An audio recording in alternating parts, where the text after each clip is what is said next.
Welcome to Power Conversations and Connections with Susan. I'm Susan, and I want you to join the conversation as we begin to explore and talk life, the beauty and vulnerability of the journey to self love and evolving into our best selves. So, why am I here? Because I want to share the evolution of a fat and black girl. That would be me. And I want to show you that there is beauty on the other side when you first and foremost develop a relationship with yourself. For you, I want you to know that, you know how we say it's never too late, it's never too late to learn, it's never too late to do this or do that. But I want you to know that it's never too early. I didn't get it, my value and my worth, until I was in my 40s. But my job, my role, my desire and purpose is that you get it well before then. Because everything that you do in life, every success that you have, is going to be attached to how you value yourself and your worth long before you get that from anyone else. So that's what we're going to do in Power Conversations and Connections. We're going to evolve into our best selves. So let's get started. I want to talk to you about hiding in plain sight. Uh, my nickname when I was a girl, my brother gave it to me, was Fat Black. And he would say, Fat Black, if you give me a kiss, I'll give you one back. And I was a baby, right? And my family took that on as my nickname. So when I wasn't called Lynn, my middle name, I was called Fat Black. It was a term of nothing but endearment, nothing but love, until for me, it became literal. Because one day I realized I am fat and black.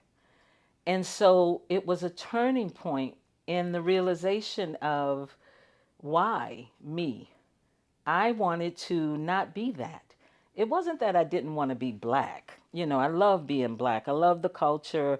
I love all of that.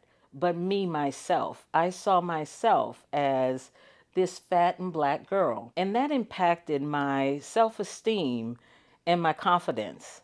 And so when I say hiding in plain sight, I mean that thing that you're called or that you've done over the years that you hide inside.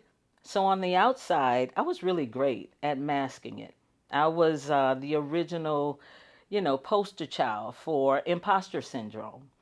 If you looked at me, if you talked to me, you thought, oh, she's got so much confidence. She's a really great kid, really great girl.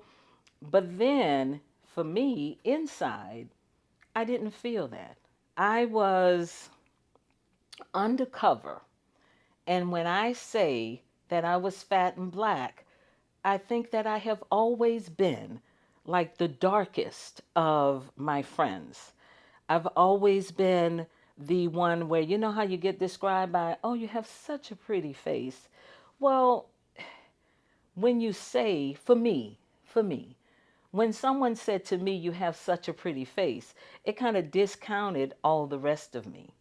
So it was a better way of saying, or not saying, you're fat, right? And that's how I took it.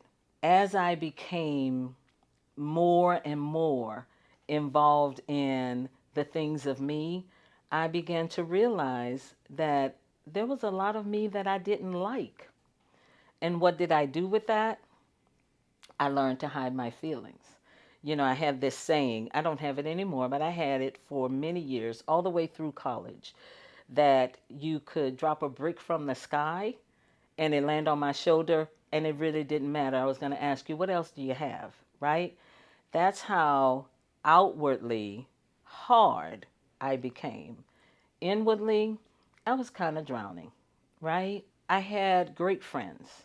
I had two of my friends, and they're still my friends till today.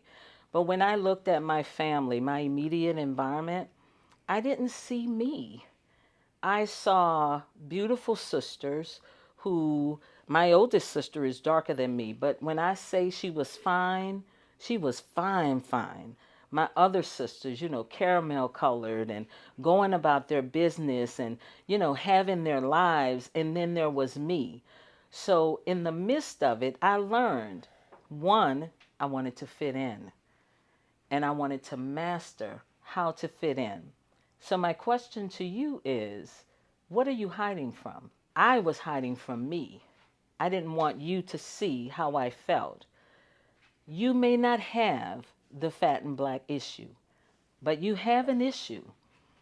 And what I've learned is in hiding, I did myself no good. I was not able to speak freely. I wasn't able to love freely. I harbored intense hate and dislike for what I called the beautiful people. But at the same time, I wanted to belong to the beautiful people. So when you're hiding in plain sight, what you do is you do everything. I did everything that I could to fit in. I wanted to be a part of whatever was going on. And if I was excluded, which I often was, I didn't let you know that it hurt my feelings. What does that do for you? You learn to take that mask from how you feel about yourself to other people. It blocked my ability to have really good early relationships with my family. They don't know that because all they saw was Lynn, the fun loving Lynn, the academic person. Lynn, that's my middle name. No one knew. But at the end of the day, I was quite uncomfortable with who I was. So one of the things that I did, I remembered and I discovered, oh, wait a minute, you're kind of smart, book smart. So I gravitated to that. I made it my business to be book smart. And while you had the beauty and she had the shape, I had the academics. And that was my thing. And I excelled in that. At the same time, I wasn't of the shape, right, to be involved in sports. But nevertheless, I got the accolades on the academic side. So I was able to hide in my studies. I was able to hide, when it came to speaking up in class as it related to whatever we were talking about, right? But I wanted more. I didn't know at the time that my environment was a part of my not liking myself. Now, don't get me wrong. I'm not saying that I had a bad home environment because I didn't. I lived in the suburbs. I had two parents. I lived in a nice neighborhood. I had my friends. We all went to school together. We all had the same interactions. Literally, from the third grade to the 12th grade, we all went to school together. So I had that. But have you ever been in a great place and a sad place at the same time? Have you ever wore the mask of showing on the outside that you don't want to seem like you're in a bad place? And what do you do with that? What do you do with that sadness? You put it into other things that you also hide, such as smoking cigarettes, drinking, laughing when ain't nothing funny at all, being involved in academic or things that are outside of what you want to do because simply you fit in to the environment. But silently, you're angry, you're resentful. Why is that important?